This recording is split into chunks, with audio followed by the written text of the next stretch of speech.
Dentro do nosso corpo, agora mesmo, existe uma força de trabalho incansável operando completamente fora do nosso controle consciente.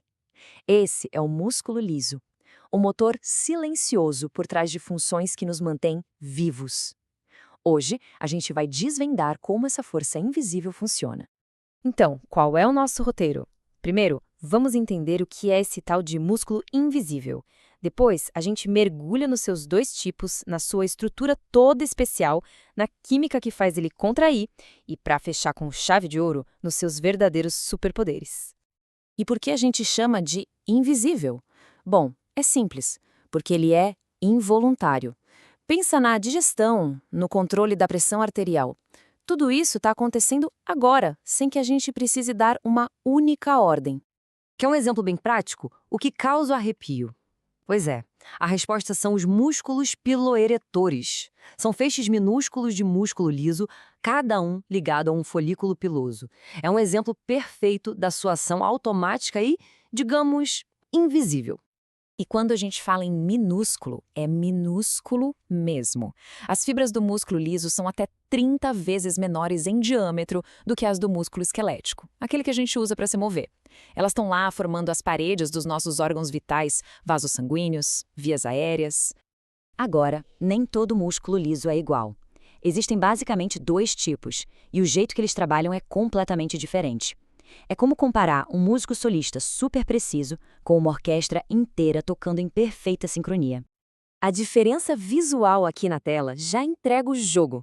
Olha só à esquerda o tipo multiunitário. Percebe como as fibras são separadas, independentes? Agora, olha à direita, o tipo unitário.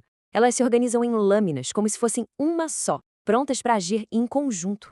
E, claro, essa estrutura define o controle. O multiunitário permite ajustes finos e precisos, já que cada fibra pode ser ativada individualmente. Já o unitário, que também é chamado de sincicial, gera uma contração em onda poderosa e super coordenada.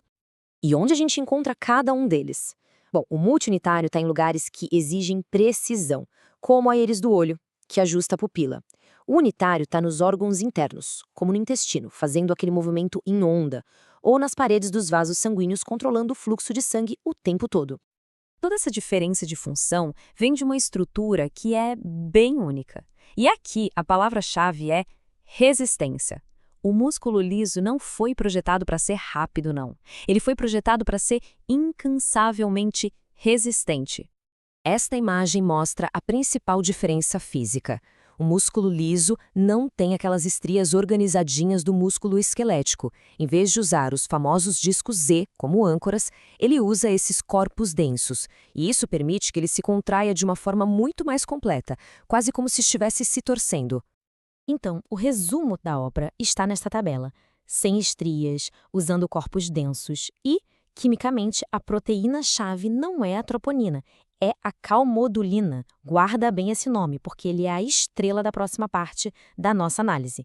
Certo, agora vamos para o coração do mecanismo, a química que faz tudo acontecer. É uma cascata de eventos, uma reação em cadeia super elegante e eficiente, que permite ao músculo liso contrair e relaxar. Eu sei, esse diagrama pode parecer meio complexo à primeira vista, mas calma, a lógica por trás dele é surpreendentemente direta. Vamos quebrar esse processo em etapas bem simples para a gente entender como funciona. Tudo começa com o cálcio. Assim que os íons de cálcio entram na célula, eles se ligam àquela nossa proteína-chave, a calmodulina. Essa dupla, cálcio com calmodulina, ativa uma enzima chamada MLCK. E o que a MLCK faz? Ela vai lá e liga a miosina, colocando um fosfato nela. Com a miosina ativada, ela finalmente pode se conectar na actina, puxar e pronto, temos a contração. E para relaxar, é só fazer o caminho de volta. O cálcio é bombeado para fora da célula. Sem ele, outra enzima entra em ação, a miosina fosfatase. Ela faz o oposto da MLCK, remove aquele fosfato da miosina, desligando-a. A miosina se desconecta da actina e o músculo relaxa. Simples e genial. O sinal elétrico que manda o cálcio entrar também varia. Às vezes é um pulso bem rápido, um potencial em espiga, para ações breves. Outras vezes é um potencial com platô, que dura mais. E é esse platô que permite as contrações longas e sustentadas, como as do útero durante o trabalho de parto, por exemplo. E agora chegamos na parte mais fascinante: os superpoderes que nascem dessa estrutura e química tão únicas. O músculo liso pode ser mais lento, mas ele compensa e muito em força e principalmente em eficiência. O primeiro superpoder é a eficiência energética. Para manter a mesma força, o músculo liso precisa de 10 a 300 vezes menos energia que o músculo esquelético. É uma economia absurda, e é por isso que órgãos como a bexiga ou os vasos sanguíneos conseguem manter um tônus constante. E aqui vem uma surpresa. Ele também é mais forte. A força máxima de contração por centímetro quadrado é de 4 a 6 quilos. Em muitos casos, isso supera a força do músculo esquelético. É muita força num pacote pequeno e super eficiente. Só que essa força toda é aplicada de forma lenta e deliberada. Um ciclo completo de contração e relaxamento pode levar de 1 a 3 segundos. Isso é mais 30 vezes mais tempo do que uma contração rápida do músculo esquelético. Aqui, devagar e sempre realmente vence a corrida. E o segredo para tanta resistência é o chamado mecanismo de trava. Ele permite que as cabeças da miosina fiquem ligadas na actina por mais tempo, mantendo a tensão com um consumo de energia incrivelmente baixo. Pensa assim, é como trancar uma porta. Não precisa ficar empurrando, ela simplesmente fica fechada. E esta citação do material de base resume o poder final dele, a resistência.